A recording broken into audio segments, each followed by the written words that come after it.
दोस्तों, आज का ये वीडियो किसी फाइनेंशियल नॉलेज के ऊपर नहीं है, किसी भी योजना के ऊपर नहीं है। आज का ये वीडियो है हमारे एक दूसरे भारतीय की मदद करने के लिए। जैसा कि आप सभी बहुत सारे लोगों को पता होगा कि सोनम वांगचुक जो है वो 21 दिन का फास्टिंग किए थे नमक और पानी पे ओनली। अब वहाँ पे 3000 प्लस फीमेल्स प्लस जेंट्स भी लद्दाख के -15 डिग्री टेम्परेचर में बैठ करके फास्टिंग करें। लेकिन उनके पीछे, इन सब के पीछे रीजन क्या है? और अगर जिसको नहीं पता है सोनम है, चौथा दिन शुरू हो रहा है, आपको ये तो याद ही होगा 3 इडियट मूवी आई थी जिसमें आमिर खान ने रेंचो का रोल निभाया था। रोल बहुत ज्यादा फेमस हुआ था और उनको बहुत सारे अवार्डों से नवाजा गया था, जस्ट बिकॉज ऑफ कि उन्होंने किसी की भूमिका निभाई थी। उन्होंने जिसकी भूमिका निभाई थी वही है सोनम वांगचुक। सोनम वांगचुक लद्दाख में रहते हैं, उनको बहुत सारे अवार्ड भी मिले हुए हैं, स्टेट से अवार्ड मिले हुए हैं, इवन उनको केंद्र से भी अवार्ड मिले हुए हैं। उसके साथ साथ उन्होंने बहुत इंटरनेशनल अवार्ड भी जीते हुए हैं। लेकिन आज वो अनशन पर बैठे हुए हैं। अनशन के बाद फिर से वो अनशन कर रहे हैं, लेकिन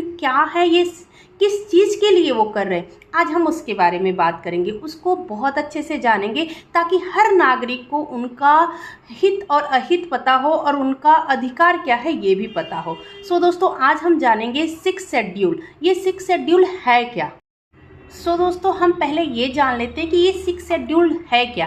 एक्चुअली उनकी 4 मांगे हैं, लेकिन सबसे मेन मांग जो है वो 6 शेड्यूल लागू करना है लद्दाख में। तो 6 शेड्यूल जो है वो भारत के संविधान के लेसन नंबर 10 के आर्टिकल नंबर 244 में लिखा गया है। ठीक है दोस्तों, अब उस शेड्यूल का मीन्स ये होता है कि जो भी देश के जनजाति होते हैं उनके अधिकार उनको स्वयं मिलेंगे। फॉर एग्जाम्पल, मैं एग्जाम्पल के साथ आपको समझाती हूँ। मान लीजिए आपका ये घर है, ये आपका घर है और उस घर के होने वाले सारे फैसले, होने वाले सारे जो भी बदलाव होंगे उसकी जिम्मेदारी आपकी होगी, आपके घर के परिवार वालों की होगी, आपके घर के मुखिया की होगी।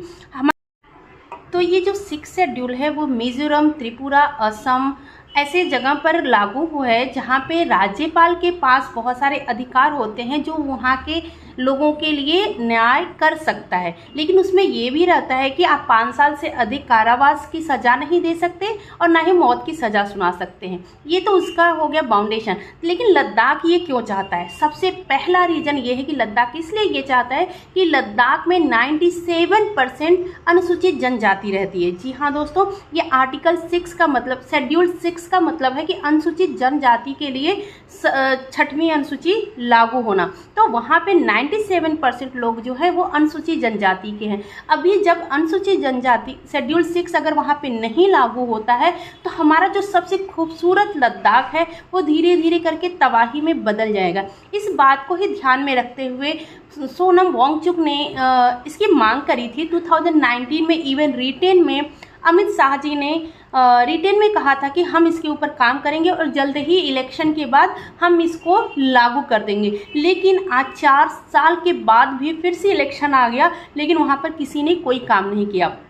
पहले ये था कि लद्दाख और जम्मू कश्मीर दोनों एक ही में थे, तो वहाँ पे जो 6 शेड्यूल लागू था वो सबके लिए काम करता था। लेकिन जब से आर्टिकल 370 आया है, लद्दाख को जम्मू कश्मीर से अलग कर, लद्दाख के ही पार्ट हुआ करते थे, वो दोनों एक ही केंद्र थे, मतलब राज्य थे। अब जब 370 लागू हुआ तो दोनों को विभाजित कर दिया गया। उसमें लद्दाख क्या हो गया कि केंद्र के हवाले चला गया, केंद्र से शासित राज्य हो गया, और जम्मू कश्मीर केंद्र और राज्य दोनों से हो गया। अभी मैं आपको बता दूं कि पार्लियामेंट में सिर्फ एक MLA है जो कि लद्दाख से है, जबकि जब जम्मू और कश्मीर दोनों साथ में थे, मिलके थे, तो 6 लोग रहते थे।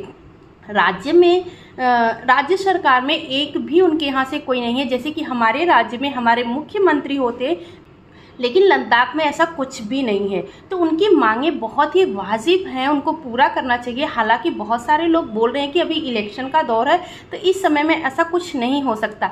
ठीक है, मैं मानती हूँ कि ऐसा कुछ नहीं हो सकता है, लेकिन ये मेरा अभिप्राय है, ओनली मेरी राय है कि अगर ऐसा कुछ नहीं हो सकता तो हमारे देश की गवर्नमेंट को उनको सांत्वना देना चाहिए कि हम ये सब लागू करेंगे। इसके बारे में हम बात करेंगे इलेक्शन के बाद।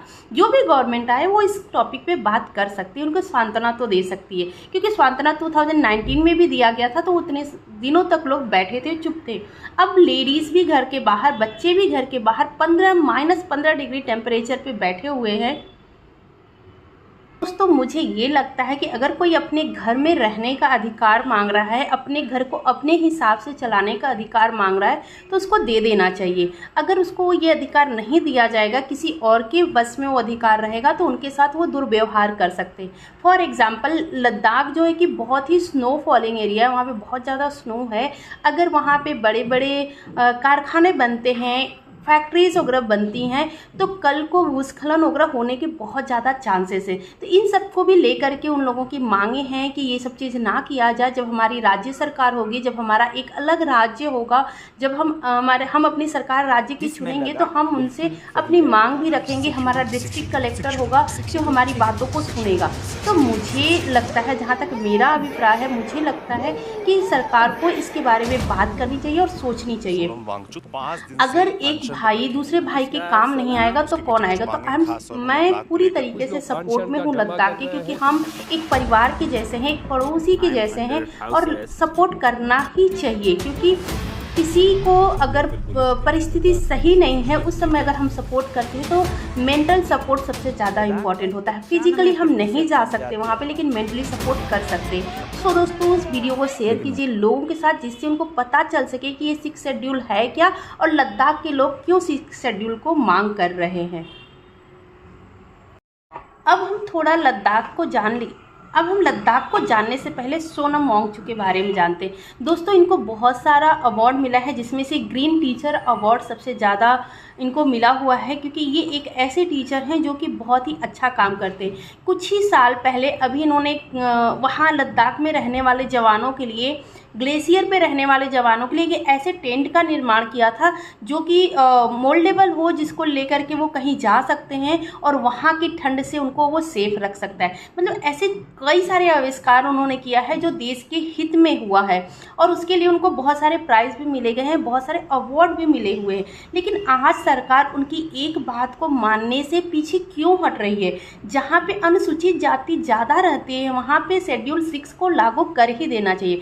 जैसा कि मैंने आपको बताया कि वहाँ पे 97% लोग अनुसूचित जनजाति के हैं, तो वहाँ पे हमें सरकार को चाहिए कि ये चीज़ लागू कर देना चाहिए।